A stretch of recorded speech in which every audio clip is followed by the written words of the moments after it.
Mahalagang mga balita, napapanahong impormasyon. Kami ang inyong gabay pag may bagyo at sakuna.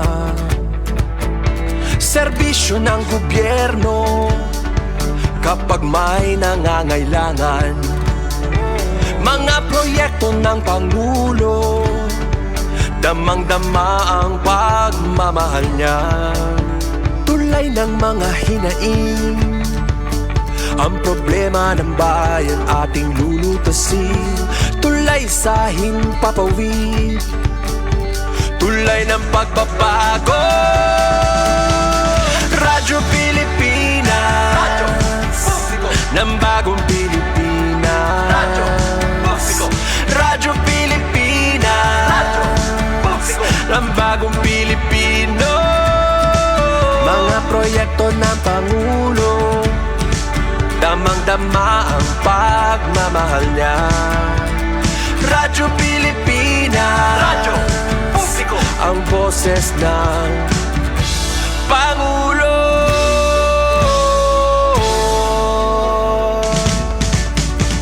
Karamay nyo kami, kahit malayo man kami nakakarating. OFW magsasaka, buhay ay iba't iba, san mang lugar ng bansa natin. Tulay ng mga hinaing, ang problema ng bayan ating lulutasin. Tulay sa himpapawid, tulay ng pagbabago. Radyo Pilipinas, Radyo Publiko ng bagong Pilipinas. Radyo Publiko, Radyo Pilipinas, Radyo Publiko ng bagong Pilipino. Mga proyekto ng Pangulo, damang-dama ang pagmamahal niya. Radyo Pilipinas, Radyo Publiko, ang boses ng Pangulo. Radyo Publiko, Radyo Pilipinas, Radyo Publiko, Radyo Pilipinas.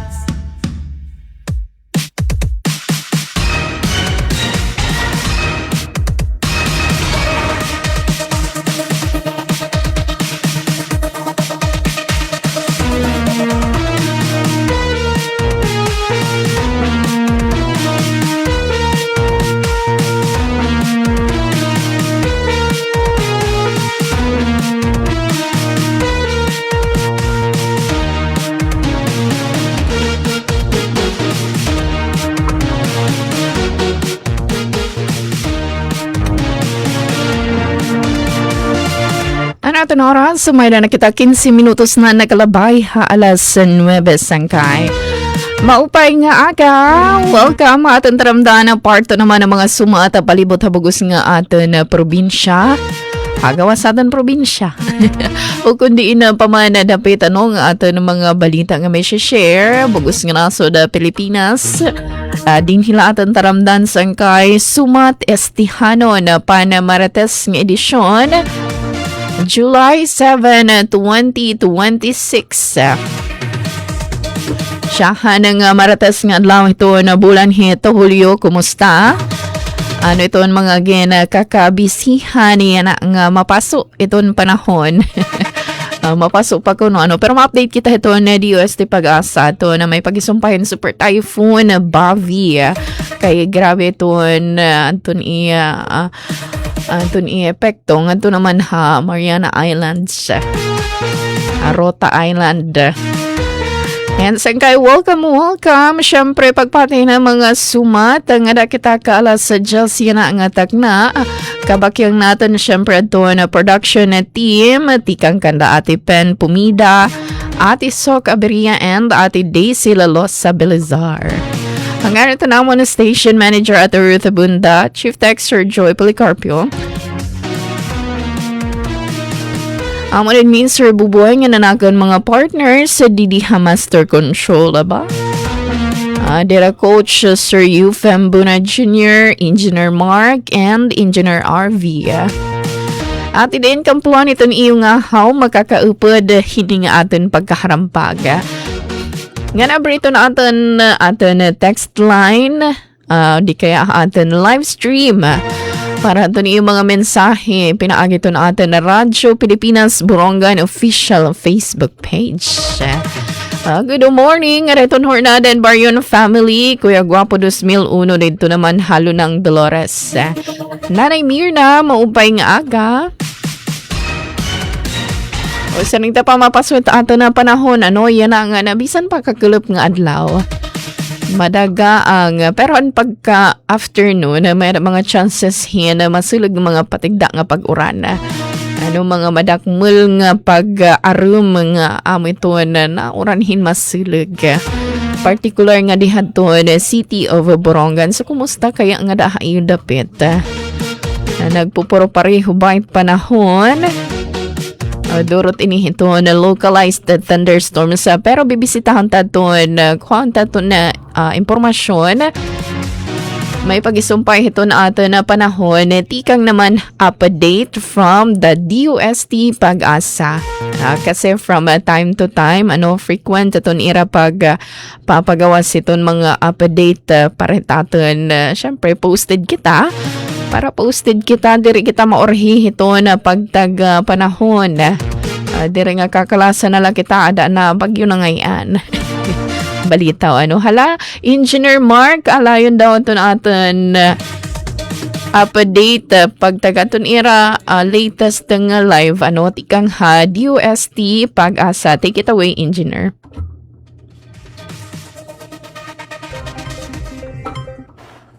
Magandang umaga. Narito na ang pinakahuli sa lagay na ating panahon ngayong araw ng Martes, July 7, 2026.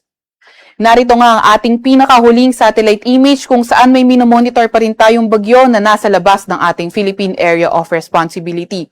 Ito ay si Super Typhoon Bavi. Kanina nga alas 3 ng madaling araw, huli itong namataan sa layong 2,010 kilometers silangan ng Central Luzon. Ito ay nagtataglay ng lakas na hangin na 195 kilometers per hour malapit sa sentro at bugso na abot sa 240 kilometers per hour. Kumikilos sa direksyong Kanluran, Hilaga Kanluran sa bilis na 30 kilometers per hour. Ito ngang bagyong ito ay posible nang pumasok ng ating Philippine Area of Responsibility tonight o hindi kaya bukas ng early morning.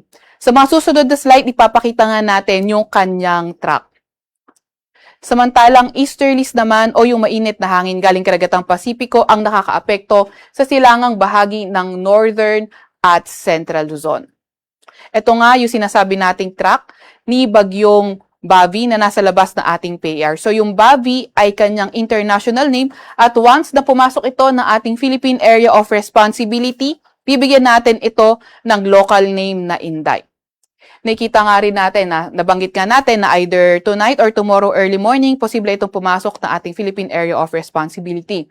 Regarding naman sa landfall scenario, less likely naman yung ating nakikita pero posible pa rin ang close approach nito sa probinsya ng Batanes and not ruled out din yung pagtaas ng tropical cyclone wind signal sa ilang bahagi ng Northern Luzon, posible as early as tonight o hindi kaya tomorrow early morning. So nakikita nga natin na sa close approach nito sa bandang Northern Luzon area ay posibleng maging typhoon category ito. Gayun pa man, kailangan pa rin natin mag-ingat kasi nonetheless, posible pa rin magtaas ng tropical cyclone wind signal sa ilang parte ng Northern Luzon at posible pa rin naman itong maghatak ng southwest monsoon o habagat. Kaya asahan natin sa mga susunod na araw yung mas maraming areas affected by southwest monsoon. Kaya patuloy pa nga rin tayong magantabay sa mga ilalabas na update ng Pag-asa. So itong track forecast na ito nilabas kaninang 11 p.m. at mamaya 11 a.m. maglalabas tayo ng panibagong forecast track or hindi kaya Tropical Cyclone Advisory. So once na pumasok ito na ating PAR, maglalabas na tayo ng Tropical Cyclone Bulletin. Meron din tayong nilalabas na weather advisory. Ito ay updated kanina alas 5 ng umaga kung saan ngayong araw 50 to 100 millimeters na mga pag-ulan posible sa may Sultan Kudarat, pati na rin sa may Sarangani. Kapag 50 to 100 millimeters yung mga pag-ulan, yung flooding posible sa mga low-lying areas, urbanized at mga malapit sa river at landslide sa mga landslide-prone areas. And pagdating ng Thursday, yung areas naman na may 50 or posible yung 50 to 100 millimeters na mga pag-ulan ay sa mga lugar ng Palawan, Occidental Mindoro, Antique at Negros Occidental. Para naman sa lagay ng panahon ngayong araw, inaasahan natin sa Metro Manila at buong Luzon, maaliwalas pa rin naman yung ating panahon, ngunit may mga tsansa pa rin tayo ng mga thunderstorms lalo na pagdating ng hapon hanggang sa gabi. Inaasahan nga natin by tomorrow, Wednesday until Thursday, posible magpaulan ang habagat sa kanlurang bahagi ng Southern Luzon. At pagdating ng Friday at Saturday, posible na nga itong magpaulan ang southwest monsoon sa may kanlurang bahagi ng ating bansa. And then inaasahan nga natin yung paglapit ng bagyo sa ating bansa, although less likely ang landfall scenario, posible pa rin naman na maging maulan sa ilang bahagi ng Northern Luzon, kaya patuloy na mag-antabay sa mga update ng Pag-asa. Agwat ng temperatura ngayong araw sa Metro Manila ay 25 to 33 degrees Celsius. 18 to 24 degrees Celsius sa may Baguio, 37 to 26 degrees Celsius or 26 to 37 degrees Celsius sa may Tugigaraw at 25 to 34 degrees Celsius naman sa may Legazpi. Agwat naman ng temperatura sa Puerto Princesa ay 25 to 32 degrees Celsius. Para naman sa lagay ng panahon sa may Visayas at Mindanao, inaasahan nga natin na sa lugar ng Barm, pati na rin sa may Zamboanga Peninsula, Lanao del Norte at Sultan Kudarat ay posible ngang maging maulan dulot pa rin ng southwest monsoon o habagat. Sa Visayas at nalalabing bahagi ng Mindanao, asahan ang bahagyang maulap hanggang sa maulap na papawirin at mga tsansa ng mga localized thunderstorms. Inaasahan nga natin na by tomorrow until Thursday, posibleng magpaulan ang habagat sa may kanlurang bahagi ng Visayas at Mindanao. Pagdating ng Friday, posible naman magpaulan ang habagat o southwest monsoon sa Visayas at kanlurang bahagi ng Mindanao at pagdating nga ng Sabado ay sa may kanlurang bahagi naman ng Visayas. Agwat na temperatura sa Iloilo, Cebu at Davao ay 25 to 32 degrees Celsius. Sa may Zamboanga naman ay 24 to 32 degrees Celsius. Wala pa rin naman tayong gale warning sa kahit anong dagat baybayin ng ating bansa. Pero dahil nga sa paglapit ng bagyong Bobby sa ating bansa, ay posible na rin tayong magtaas ng gale warning sa ilang bahagi ng Luzon sa mga susunod na araw. Kaya patuloy pa rin tayong mag-antabay sa ating mga ilalabas na update. Sa Kalakhang, Maynila, ang araw ay lulubog ng 5:32 ng umaga or sisikat ng 5:32 ng umaga at lulubog ng 6:30 ng gabi. Huwag magpapahuli sa update ng Pag-asa. I-follow at ilike ka aming X at Facebook account, DOST-Pag-asa. Mag-subscribe sa aming YouTube channel, DOST-Pag-asa Weather Report. At para sa mas detalyadong impormasyon, bisitahin ang aming mga website, pag-asa.dost.gov.ph at panahon.gov.ph. At yan nga muna pinakahuli sa lagay ng ating panahon. Mula sa Weather Forecasting Center ng Pag-asa, Veronica C. Torres, nag-uulat. May dalawang mukha ang gutom na matagal nang kinahaharap ng bansa. Ang gutom ng magsasakang buong araw nagtatanim pero kapos pa rin ang kita. Ang gutom ng pamilyang walang maihain. Ang ugat ng problema, maraming dinadaan ng mga middlemen ang mga ani. Nagmamahal ang pagkain pero lumiliit ang kita ng mga magsasaka habang nahihirapang makabili ang mga pamilya. Ito ang binago ni Pangulong Ferdinand Marcos Jr. Ang presidente natin napakalinaw ng instruction sa amin noon, huwag kami bibili sa mga malalaking kumpanya. Unahin ang mga farmers co-op. Lahat ng mga benepisyaryo ng walang gutom, sa farmers co-op rin tayo humahango. So sir, yung farm niya, Doon na kami bumibili. Noong nakaraang linggo, dinayo ng Pangulo ang South Cotabato. Kanyang ininspeksyon ang pagsasanib puwersa ng Department of Agriculture at Department of Social Welfare and Development para tiyaking mula bukid ay diretso na ang ani sa DSWD. Na-conceptualize ng ating Pangulo, mabawasan yung layers yung makiyang kita for both the farmers and mas baba din ang gastos for the consumers.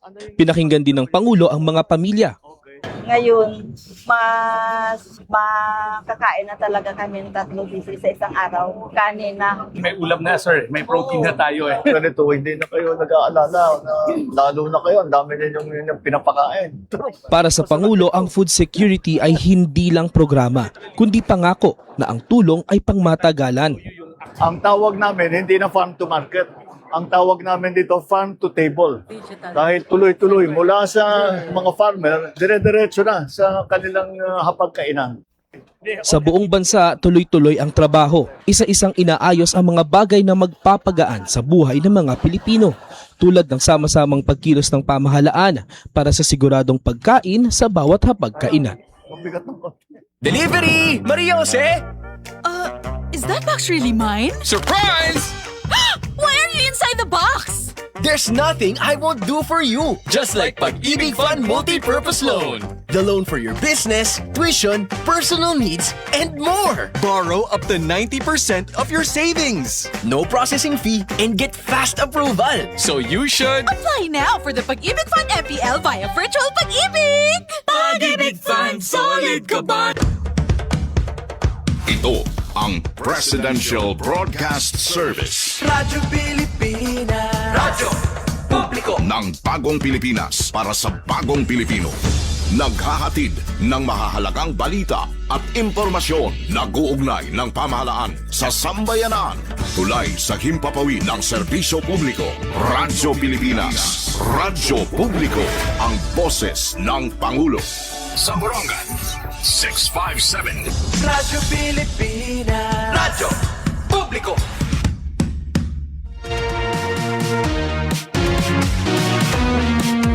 Meron na kita 28 minutos na nakalabay ha alas 9 sangkay. O yan ang ngayon ang bulan hito na Hulyo Amaton nationwide observance of National Anti-Trafficking Awareness Month. So nakikisa kita hiton syempre ito na ato gobyerno pag hinumdum hini naman ng National Anti-Trafficking Awareness Month. Kasi kanina nakita ko itong DSWD. Sugad man ito na DSWD, nakikisa itong Interagency Council Against Trafficking. Government agencies, civil society organizations nga hito na komunidad na bugos nga naso da Pilipinas hapag obserbar hito na National Anti-Trafficking Awareness Month 2026. So itong tema yan nga tuig, iisang nasyon, iisang aksyon. Tapusin ang human trafficking ngayon. Ito na nagpapatapod ito na DSWD itong era commitment ito na pakiusahin ni naman ng pagpugong pag-end pagtapos ito ni human trafficking. Nga nag-require ito na commitment gihapon collective commitment ito na kada Pilipino. So ito ni human trafficking amoy nito na nasupak ito ni human rights, nakakadestroso ito mga kinabuhi nga na nakakag-threat gihap ito na safety nga na dignity ito na katauhan. So we stand united in strengthening awareness, protecting victims, survivors, holding traffickers accountable, and fostering a culture of vigilance and compassion. And nationwide observance of a National Anti-Trafficking Awareness Month. Yan, credit ito nga info, tikang ito na DSWD Eastern Visayas official Facebook page. Na-confuse na kita itong letter S. Yan, saan kaya ba nasugod pa kita kanina maadlaw ito na panahon? Tigda hinadlong nga dito na City of Borongan yan nga takana. Hinadlom sangkay bagay nagbabadyain pag-urana pero sa ring ito na pag-asa Ini nga mga pag-uran din ato na dapit durot ito na localized thunderstorms. Nga na maabot pa nga mga adlaw posible aton pagpakasughan habagat dara pagkakasughan ito na bagyo aton habagat naman. Nga magkakausahin mga pag-uran gihapon nga hiha ato na dapit. So itong extension hining bagyo once sumakob apektado most iton norte nga parte iton ato na nasod Pilipinas.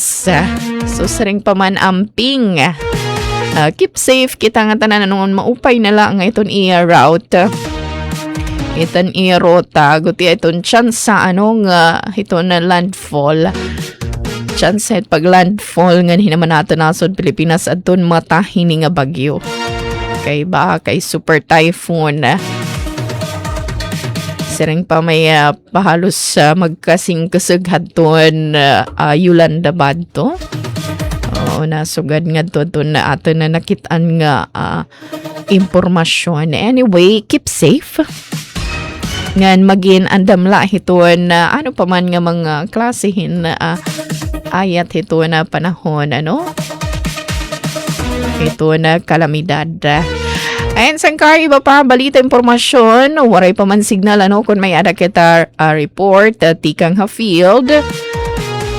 Oras nga 33 minutos na nakalabay halas 9 nga di kita ka Eastern Summer Electric Cooperative kay may ada hirap pa abiso sangkay.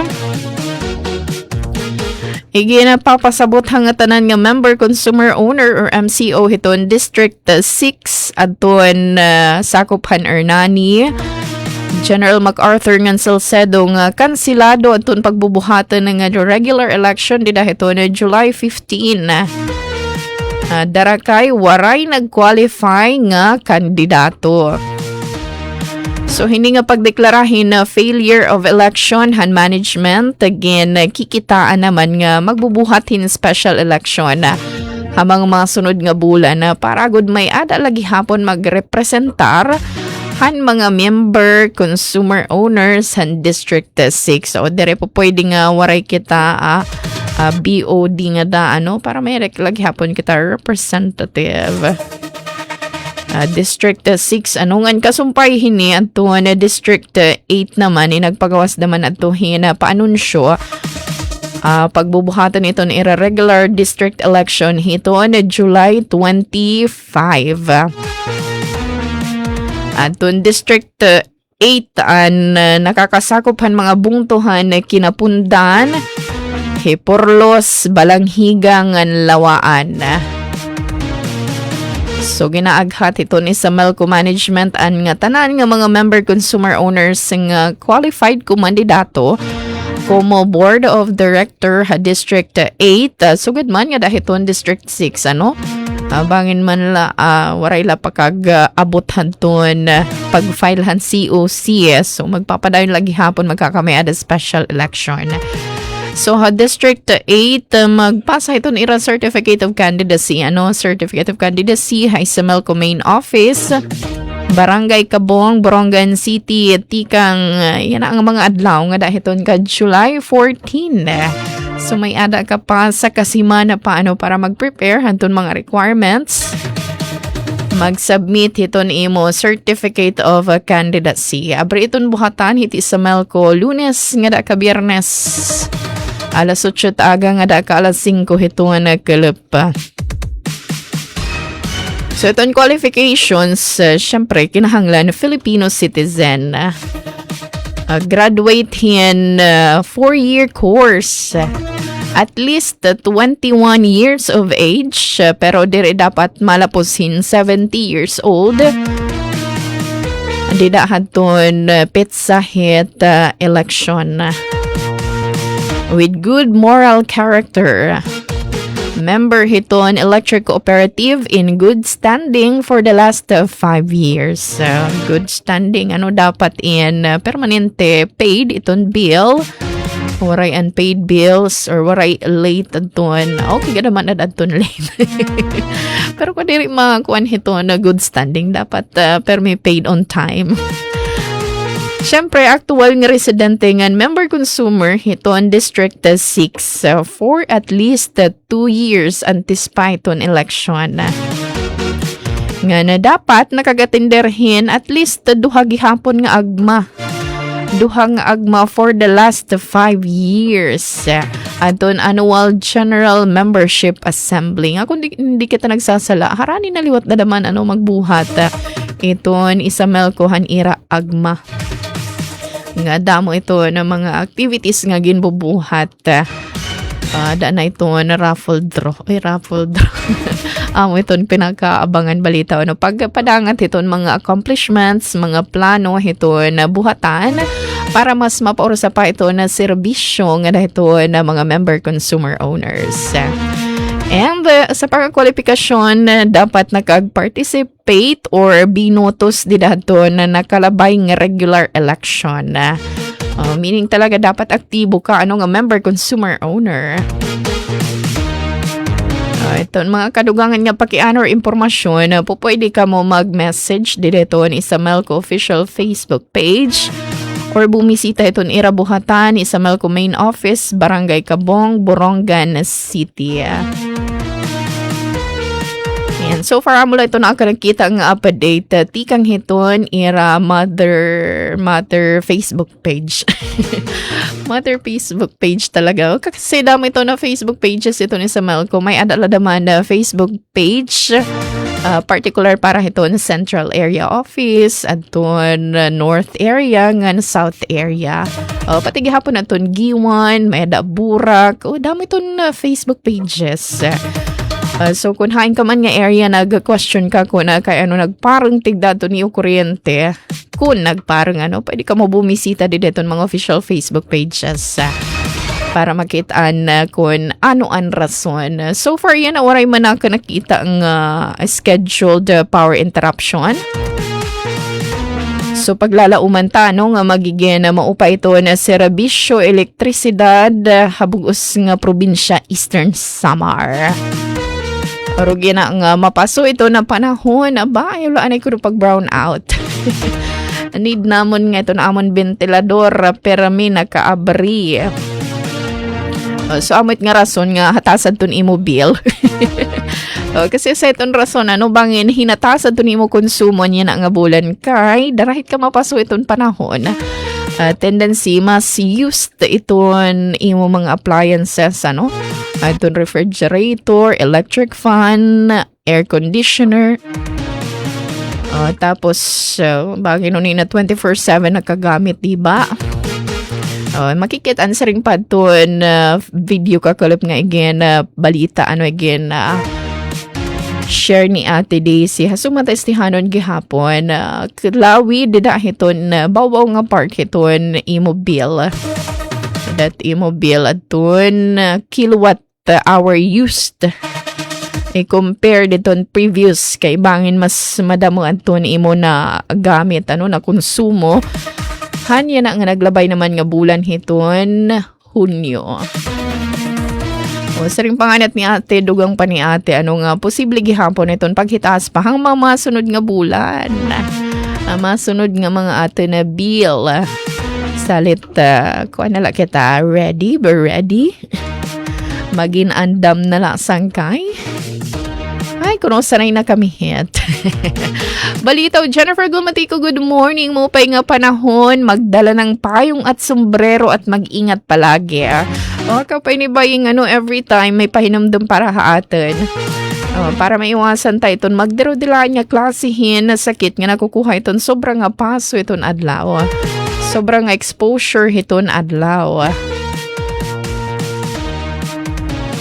Yan, thank you, Jennifer Gulmatico. Meron ko na nga din nakuha nga nakarawat nga signal, Report, matikang kan Ate Sok. Ato Ate Hal, Liga ng Barangay, Borongan City Chapter Meeting. Haliga ng Barangay Hall. Daw la iton mayada nga to yan na ate. Alayo na lang paki-call Ate Soka para iton i-report. Ano iton mga kakabisihan, ginerestoryahan. Di naman haliga ng ano niya. Liga ng barangay dito iton, LNB Hall. Ayan, adin na linya telepono nagdaraha oras sa 41 minutos na nakalabay alas 9 report matikang naman kan atis Sok Abiria. Radyo Pilipinas. Report. Ate Sok, good morning. Yes, sa maupay nga morning, kasamang dayan ho kape. Clear 5x5. Sige kay adik hagdan na net Liga building di pagkadit second floor kasi mapasok si Mr. Sun salit na sa lipod kita. Tapos gintatamdan ta in maglurab nga ukra uni na maharbat kita with consent ay maglurab di ta ira with consent. Damo naman ilayon na lang kami. Tapos, di naman itong Liga building, din itong government complex. Uy, mahawa na didi kasamang dayan. Ilabi na ito. Yan ay titluyo ate, hain it dapit. Di inhit may kanda Kuya Kurt, di ba? Makadi kahit government complex, adi hit, adi ton building hit kanan PNP, Borongan Police Station. Okay. Adi kanan Bureau of Fire Protection, adi iton multi-purpose hall, may didi arayupan, adi ton GSO building. Di da kampisaw kampisaw it. Oh, Coricles, kampisaw in.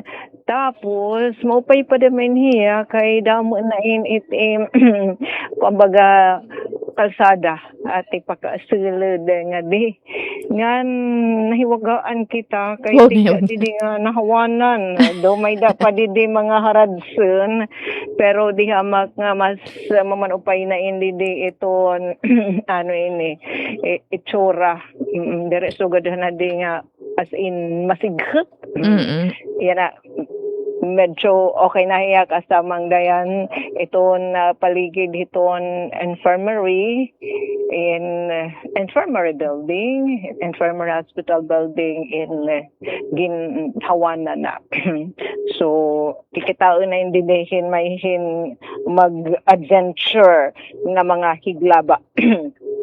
Balito ko siya in kasamang diyan nag-i-start pala adto na Liga meeting Liga ng mga barangay Borongan City chapter meeting para nga bulan hito no Hulyo kada first Tuesday of the month iton monthly meeting ani pag tawag ni Kuya RV in nagbabayang magiliw di balitaw gen sa saludaran ton aton na bandira kan Pilipinas ngan aditon ira pag restoryahan na badaw hilabawi niya na nga restorya kay nakita kita didihin aton mga department head din magkalain-lain nga buhatan ang lokal nga pamunuan ang syudadan Borongan laki pa aton aton mga kasudbungan DILG ton aton CLG o Local Government Operations Officer Attorney Johnson Dilantal so mahini mga pa-update nan may kita na hikay nga good news kasamang dayan laki didihiton i-share hana buhatanan City Mayor I think mapakadiada expected nga matambong hini nga katitiro kay Borongan City Mayor Ivan Dayan Agda magkakamay dahin expansion hadton libre sakay program upo din didihiton pagyaristoryahan in yan na di ba iton libre sakay iton ruta niya kasamang dayan Kamada to Barangay Bugas.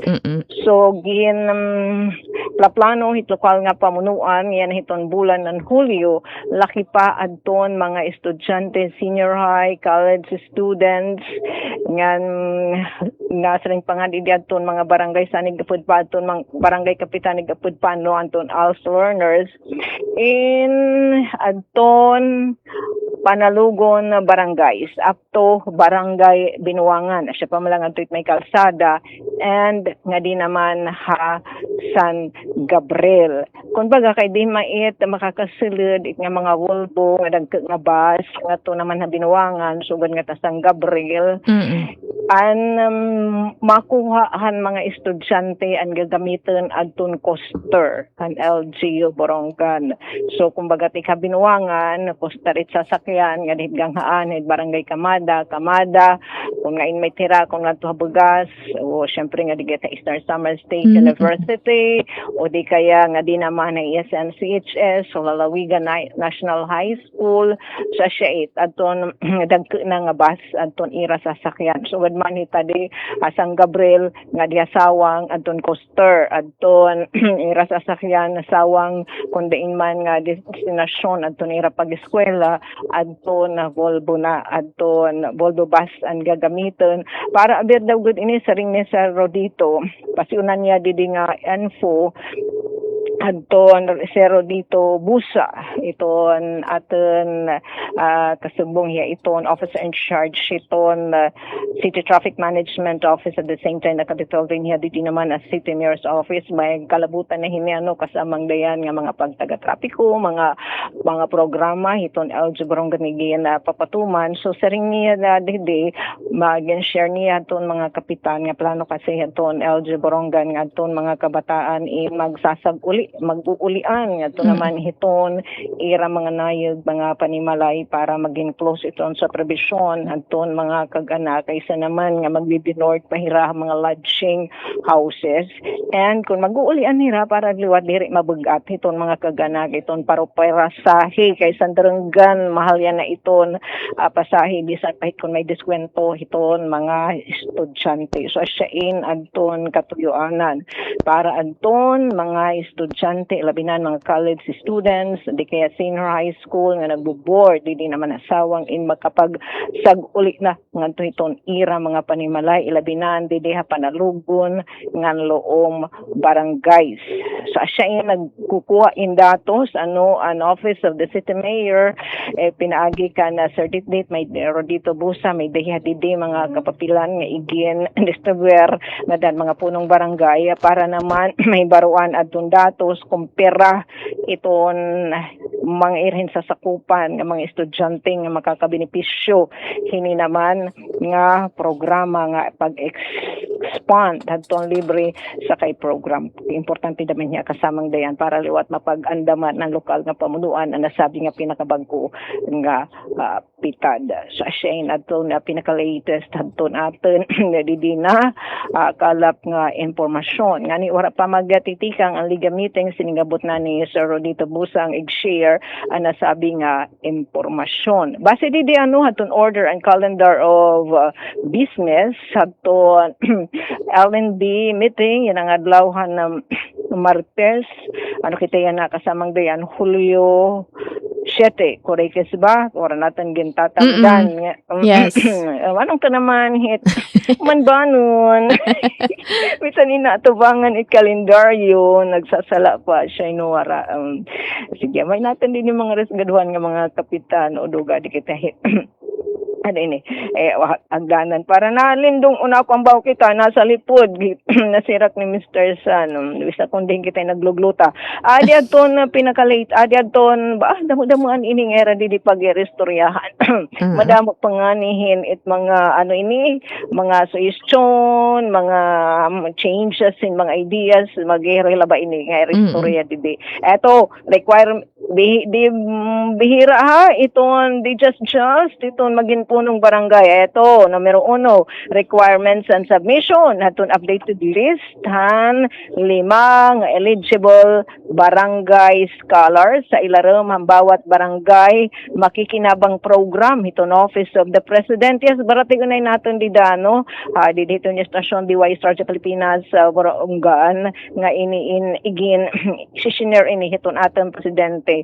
So, call time na para hanton mga PB ang pagsubmitar hanton mga requirements. So, but signal, kung ano mait nga mga ginahatag nga mga ayuda himano gobyerno, may talaga mga requirements nga tutumanon iton mga opisyal hit barangay. So ganahin yan ang barangay council. Requirement naman ang submission in barangay resolution para availment aton 100,000 nga socio-civic presidential fund. O eto, and din isishiner inihan natin ang presidente ng PBBM. Tapos update sa kanang barangay with unliquidated accounts sa province. Ay, kaya dadamayin din ang mga top-notcher nga mga barangay. Balitaw pa hinumdum kabitasyon, kung kabitan din aton mga opisyal ng barangay nga wala pagpakakaliquidate. Anton ira mga ayuda nga na-receive coming from na province. Kung pa naman niya kasamang dayan, requirement in here para maka-avail in hira nga kan na presidente ito, Office of the President na mga ayuda kasi i-download Office of the President and Monarch nga di naman na province. So kinanglan ng mga barangay inwara likidaron nga NARMO. Tapos orientation han programs and services aton Convoys of Hope and magsishare ni aton Nutrition Action Officer yung ati Jassy Akla. Tapos may didig share nga mga pa-update aton DILG. Syempre DILG ito nagsusupervise, nagbamayuyo iton mga LGU lakit na iton barangay. So may didi mga pa-update Attorney Johnson Dilantar iton aton City Local Government Operations Officer. Officer 6 na Attorney Johnson and financial report hiton Tesorira Hitliga Ma'am Estela Pura punong barangay hiton kanabong and kodos nga dakan Ma'am Estela as in comprehensive initon iya report pag kasero sentabo nga munar hiton liga iyan didi again talaga ginaapunte nga laki pa hiniti akubitasyon hit mga barangay nga diri pa nakakabayan di taira liga juice. Eto may announcement naman didi DRRM plans, disaster risk reduction and management plans nga kinahanglan na isubmitaran mga barangay nga wala pa hini pakakasubmitar sugad man adton eto mayra atenderan ng training partisipasyon nira haton barangay maritime on same race funders. Ipapailarom liwat anohin mga paghagid adton pira nga mga hintatengdan nga mga individual haton barangay parahan ito na barangay maritime on same race funder. Ngayon may hini mga addendum aton lalawan tabayanan kung ano pa adton mga kadugangan hini nga pagirestoryahan lakit na hini aton again share kanina aton expansion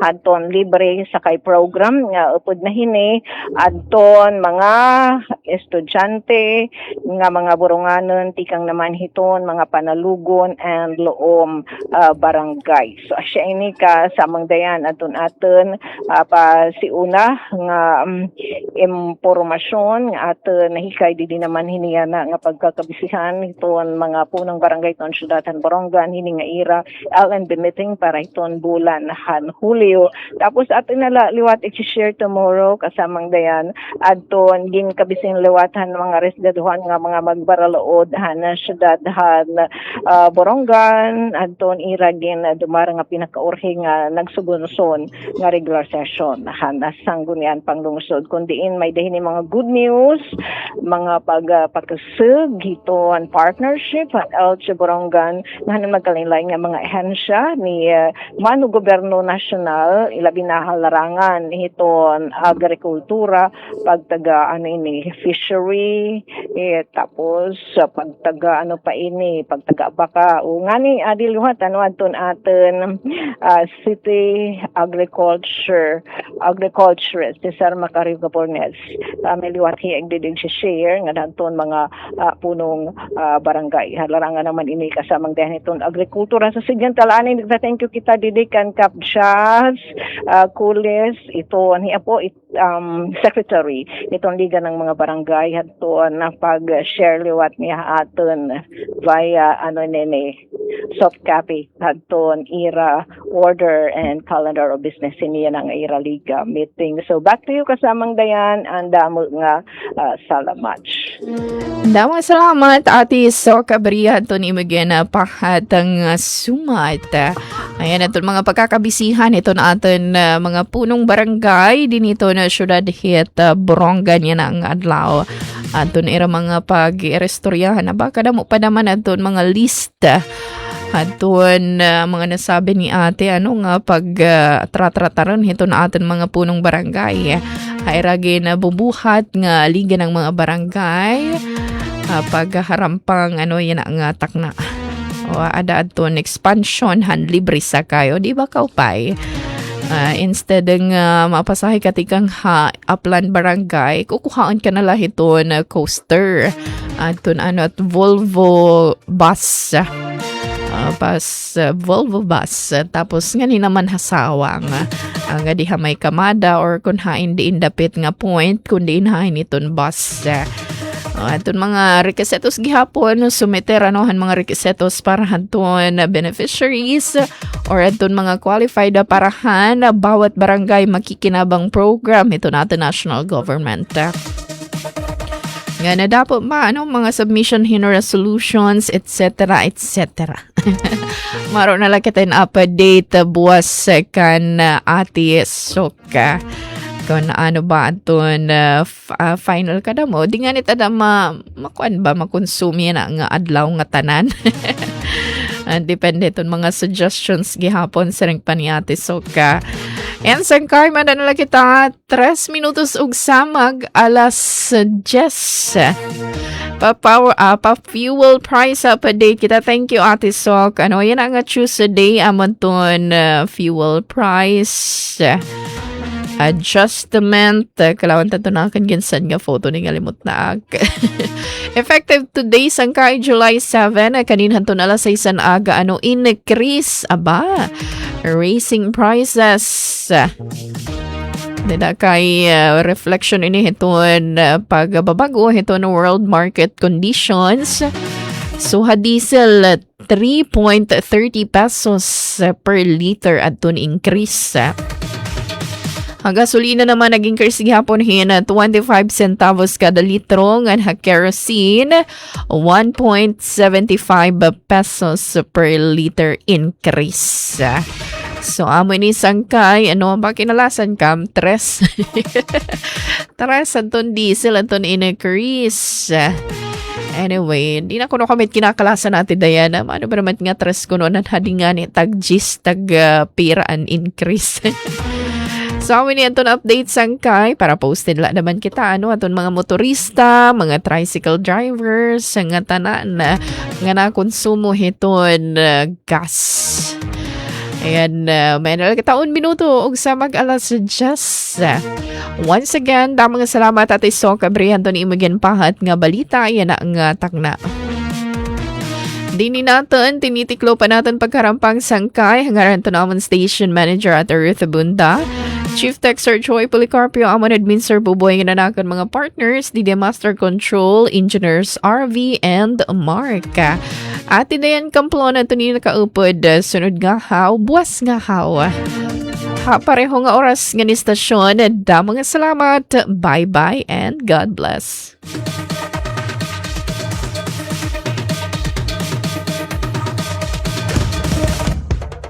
Ito ang Presidential Broadcast Service. Radyo Pilipinas. Radyo Publiko ng Bagong Pilipinas para sa Bagong Pilipino.